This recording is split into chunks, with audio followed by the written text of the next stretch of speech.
Bonjour à toutes et à tous, ici Khalil Djebali pour ce Good Morning Market du 19 février 2018. Nous attaquons tout de suite avec le rappel légal habituel. XTB France informe les participants que la présentation à venir et les informations qui vont être dispensées ne constituent pas en aucune manière une sollicitation ou incitation à acheter ou vendre des produits financiers.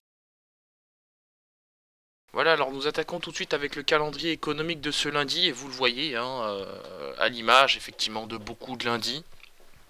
Eh bien, nous aurons très peu de statistiques économiques aujourd'hui, si ce n'est effectivement un événement, un événement de nature économique évidemment, puisque le chairman de la Banque d'Angleterre s'exprimera aujourd'hui. Je parle bien sûr de Mark Carney. Donc effectivement c'est alors à 19h45, donc ce sera en pleine session américaine. Je pense pas que ça aura beaucoup d'impact sur la paire GBP-USD au moment où il s'exprimera, ou sur la livre sterling d'une manière générale au moment où il s'exprimera, mais c'est toujours une stat que je regarde, enfin c'est toujours, pardon, quelque chose que je regarde de près, d'autant qu'effectivement ça peut avoir un impact sur l'évolution de la livre sterling à partir de mardi. Voilà. Par ailleurs, on a pris connaissance ce matin, ou plutôt à minuit 50, des chiffres du commerce extérieur au Japon, donc c'est plutôt pas mal, hein. On a des exportations qui ont progressé de 12,2% en rythme annualisé, des importations qui de leur côté ont aussi progressé, mais un peu moins qu'attendu, donc bon, c'est plutôt pas mal, hein, d'une manière générale. Par ailleurs, cette semaine, effectivement, on prendra connaissance, cette semaine sera marquée par la publication des indices PMI des secteurs manufacturiers et des services dans les pays de la zone euro, donc ce sera la première estimation pour les mois de février. Donc effectivement, hein, les opérateurs seront bien évidemment attentifs à ces données, d'autant qu'on prendra connaissance des chiffres définitifs de l'inflation en zone euro toujours, hein, au mois de janvier. Par ailleurs, hein, on aura aussi la réserve fédérale qui occupera le devant de la scène avec la publication mercredi des minutes de sa réunion des 30 et 31 janvier dernier, hein. Donc c'était effectivement la dernière réunion dirigée par Janet Yellen, hein, pour rappel. Et puisque c'est officiellement Jérôme Powell, hein, qui est désormais président de la Réserve fédérale, donc ça je pense que tout le monde le sait maintenant. Mais effectivement, c'est les points qui nous intéresseront cette semaine. Donc PMI des secteurs manufacturiers et des services en zone euro, inflation en zone euro pour le mois de janvier, et bien évidemment minutes de la Réserve fédérale. Il me semble aussi qu'on aura aussi les minutes de la Banque centrale européenne, mais bon, c'est quelque chose qui nous intéressera, mais dans une moindre mesure. Voilà. Allez, on attaque tout de suite avec l'analyse de la paire euro-dollar. Donc on a assisté à un petit décrochage, hein, de cet actif, hein, un décrochage assez significatif, hein, de la paire euro-dollar. Donc au moment où je vous parle, on évolue bien évidemment en tendance baissière puisque les prix sont capés par les deux moyennes mobiles, c'est la 25 et 100 période. Alors, la toile de fond est relativement saine pour les vendeurs, puisqu'on reste capé par la moyenne mobile à 25 périodes, hein. On voit que on n'arrive pas pour le moment à s'en affranchir et qu'on peut très clairement vendre ce niveau de prix. Toutefois, je me méfie d'un rebond technique sur le niveau des 1,2458. Je pense qu'on risque d'avoir les catalyseurs cette semaine, hein, surtout à partir de demain. Et que effectivement avec la publication des statistiques économiques que j'ai citées en introduction, et c'est pourquoi je pense qu'on a quand même une bonne probabilité de rallier le niveau des 1,2450, 1,2460 dollars pour un euro évidemment. Alors dans le cas inverse, hein, si on a de mauvaises statistiques, là j'aurai le biais inverse, c'est-à-dire que je viserai le niveau dans un premier temps des 1,2370 et pourquoi pas même par la suite le niveau des 1,2330. Nous enchaînons avec le DAX 30 que vous avez sous les yeux effectivement. Donc on voit que le DAX 30 lui évolue toujours en tendance haussière. On a même ouvert en gap haussier ce matin, donc là un gap haussier que nous sommes en train de combler. Donc on a une toile de fond qui est toujours très saine à la hausse évidemment. Donc pour cette semaine, je viserai le niveau des 12 618 sur le DAX 30. Je pense qu'on peut les faire cette semaine. Voilà, je pense qu'on peut les faire cette semaine, le niveau des 12 618. Et on a une toile de fond qui, une fois de plus, est assez saine, hein, tant sur le plan macro que sur le plan technique. Donc il n'y a pas grand chose à commenter, hein, si ce n'est de dire que pour l'heure, je suis haussier sur le DAX 30, en direction des 12 618. Sur le gold maintenant, donc à l'image de la paire euro-dollar, on a des prix qui sont capés par les moyennes mobiles à 25 et 100 périodes. Alors une fois de plus, on n'a pas grand chose à dire sur cet actif puisque on voit que tant que les prix sont capés par ces moyennes mobiles, on pourra difficilement tabler sur un niveau à 1350 $ l'once. On a assisté aussi à un décrochage assez significatif de cet actif, notamment vendredi soir en fin de session européenne. Donc ce petit message s'adresse aux membres du live trading évidemment. Donc pour l'heure, sur le gold, on a une tendance baissière en M30 qui se met en place progressivement, mais qui se met en place progressivement, qui continue qui s'inscrit dans la continuité de ce qui s'est produit vendredi soir. Sur le gold évidemment. Donc là pour l'instant, tant qu'on est sous le niveau des 1349 $ l'once, je suis baissier. Voilà, j'ai pas de raison d'être acheteur, sous ce niveau. Par contre, si on s'en affranchit, là je passerai acheteur en direction, pourquoi pas, des 1353 et pourquoi pas même 1355 $ l'once. Mais ça c'est un niveau que je vois bien en début de semaine, d'ici à mercredi. Alors évidemment ce sera pas pour aujourd'hui, mais d'ici à mercredi, pourquoi pas ce niveau, à condition qu'on réussisse à s'affranchir de ces deux moyennes mobiles, à 25 et 100 périodes.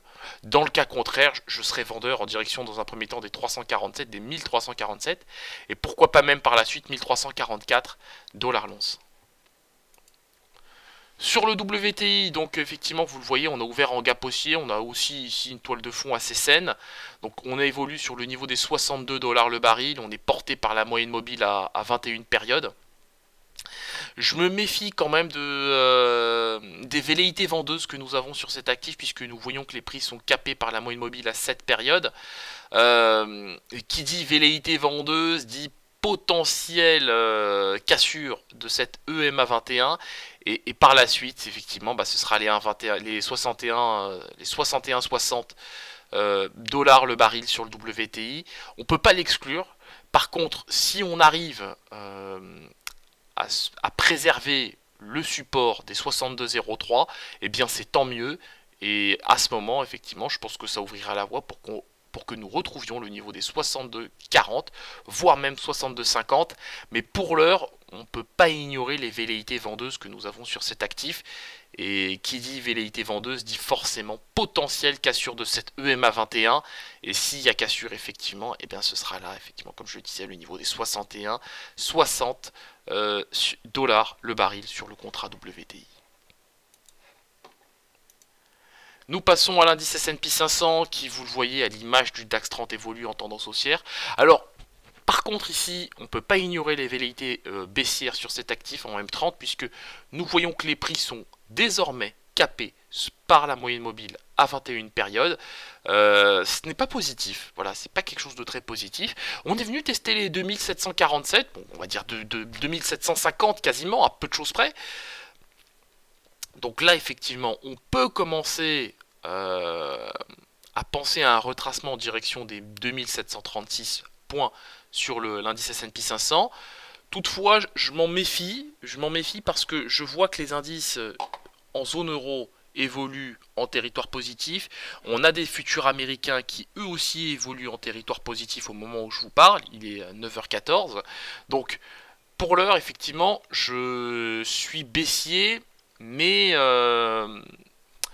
je suis baissier mais à très court terme. Voilà, je suis baissier à très court terme. Je pense qu'on peut revoir les 2736. Par contre, je m'attends clairement à un rebond en direction des 2747 à partir du moment où on aura touché le niveau des 2736. Donc baissier dans un premier temps à très court terme et aussi ensuite par la suite en direction des 2747 points, voire même 2750 sur l'indice S&P 500.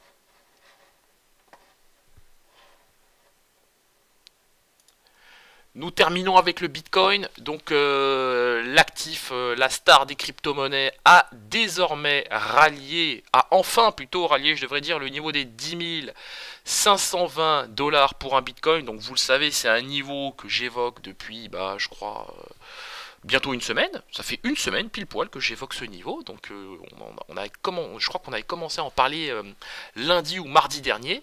Donc on a enfin rallié ce niveau. Alors effectivement ici c'était plus un swing trade qu'un scalping, qu'un trade en scalping. Donc on a enfin rallié ce niveau. Ce qui m'intéresse désormais, c'est de voir quel sera le comportement des moyennes mobiles autour de ces niveaux de prix. Si on a croisement baissier des deux moyennes mobiles à 100 et 50 périodes. Et bien là, effectivement, on aura, c'est-à-dire que si la moyenne mobile courte croise à la baisse la moyenne mobile longue, donc la moyenne mobile longue, c'est la moyenne 100 périodes, c'est-à-dire la courbe bleue, et la courbe rouge correspond à la moyenne mobile à 50 périodes. Si la 50 périodes croise la 100 périodes à la baisse, évidemment, et bien là, ce sera un signal de baisse, et ça ouvrira clairement la voie pour rallier le niveau des 7600. Toutefois, si nous avons un non-croisement des deux moyennes mobiles, et bien là, je pense que nous pourrions revoir le niveau des 12 000, 12 800, à peu près, disons 12 800 dollars pour un bitcoin, pardon, sur le bitcoin, tout simplement. Voilà, donc je pense qu'on est susceptible de revoir le niveau des 12 800 sur le bitcoin.